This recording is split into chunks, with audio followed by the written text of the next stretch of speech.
పాకిస్తాన్ పై team India గెలిచింది.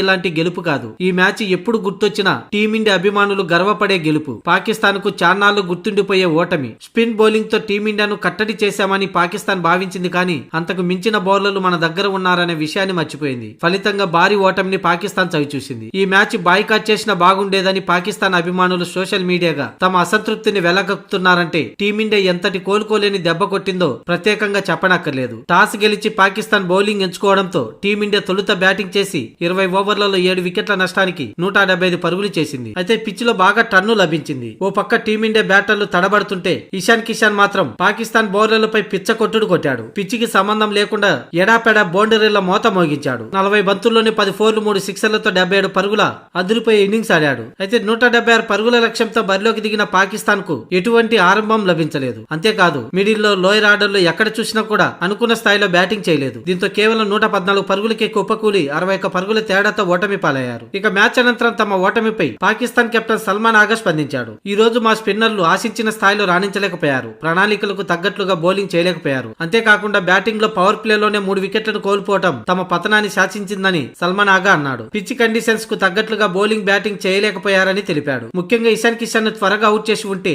ఇంత target ఉండేది కాదేమో. అతని షాట్లు చాలా దారుణంగా ఉన్నాయని, అతని దెబ్బకి మా స్పిన్ విభాగ వ్యూహాలన్నీ తారుమారయ్యాయని సల్మాన్ ఆగా అన్నాడు. ఇక ఇలాంటి హై వోల్టేజ్ మ్యాచ్ల్లో భావోద్వేగాలు సహజంగానే ఎక్కువగా ఉంటాయి. అయితే వాటిని తట్టుకొని నిలబడాలి. మేము ఇప్పటికీ ఇలాంటి మ్యాచ్లు చాలా ఆడాం. ఇక 2 రోజుల్లో మాకు మరో మ్యాచ్ ఉంది. ఈ ఓటమిని మరిచి దానిపై దృష్టి పెట్టాలని సల్మాన్ ఆగా అన్నాడు.